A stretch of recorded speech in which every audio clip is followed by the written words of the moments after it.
My self Ranjana Sethia. मैं waste Bengal Islampur से हूँ।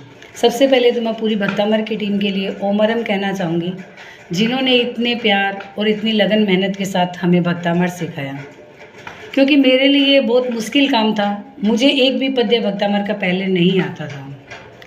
मुझे ग्रुप में जुड़ने की प्रेरणा सुनीता जी नाटा, जो मेरी छोटी सिस्टर है, उन्होंने कई बार दी कि आप भी, हम लोग ग्रुप में सीख रहे हैं, आप भी ग्रुप में जुड़ जाओ।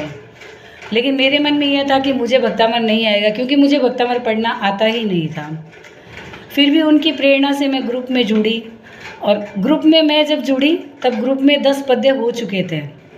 तो मैंने ऐसा सोचा कि उनके कहने पे मैं ग्रुप में जुड़ तो गई, लेकिन मैं कैसे करूँगी, क्योंकि मुझे तो एक पद्य भी नहीं आता है। लेकिन मैंने मन में एक टारगेट कर लिया था, जब मैं ग्रुप में जुड़ ही गई हूँ तो मुझे अब कुछ करके दिखाना है। और मैंने 3-4 दिन में ही उन 10 पद्यों को लर्न करके मैं ग्रुप के बराबर चलने लग गई। और 1 सप्ताह के बाद तो मैं ग्रुप से 5 पद्य हमेशा आगे रहती थी। सामने ये था कि उस टाइम में मेरी बहू की डिलीवरी थी, तो मैंने ये सोच रखा था कि कहीं उनकी डिलीवरी के टाइम में मैं थोड़ा डिस्टर्ब हो जाऊंगी और मैं पीछे हो जाऊंगी। इसलिए मेरे मन में ये हमेशा टारगेट रहता था कि मुझे 5-7 पद्य आगे रहना है, और मैं वैसे ही रहती थी। और एक्सपीरियंस की बात बोलो तो इतना बड़ा एक्सपीरियंस मेरे सामने तो है। मैं उनको पूरी प्रेगनेंसी काल में उसे भक्तामर में लर्न करती थी और सुनाती बहू को थी। तो इसका प्रभाव आज मुझे अपने पोते में देखने को ये मिला है।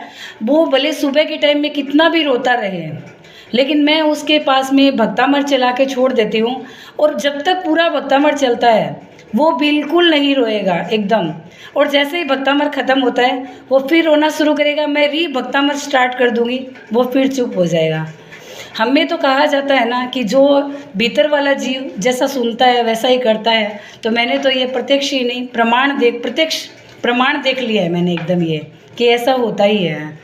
और मुझे आज भक्तामर सीख करके कितनी खुशी है, मैं इसे शब्दों में व्यक्त भी नहीं कर सकती। एक अंदर से एक अलग सी खुशी मुझे फील हो रही है, क्योंकि जो काम मेरे लिए इतना असंभव था वो ऐसे लगता है एकदम 3 महीने में कैसे संभव हो गया है एकदम। जिस आदमी को एक पद्य बोलना ना आता हो और वो 44 तक पहुंच जाए तो उसकी खुशी का पार नहीं होता है। अब मैंने तो सबसे बड़ी बात है कि मन में अभी एक लक्ष्य बना लिया है कि मैं हमेशा भक्तामर एकदम नियम के साथ बोलूँगी, भले ही कुछ भी हो, लेकिन बिना देखे 1 बार 2 बार दिन में मुझे भक्तामर बोलना ही है एकदम। इस प्रयास को मैं एकदम जारी रखूँगी, ताकि मेरी एकदम मैंने जो सीखा है वो मेरा इसी प्रकार बना रहे।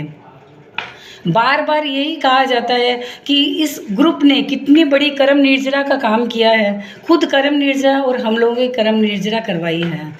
जितना उनके लिए ओमरम कहूँ उतना ही कम है। इन्हीं भावों के साथ ओमरम।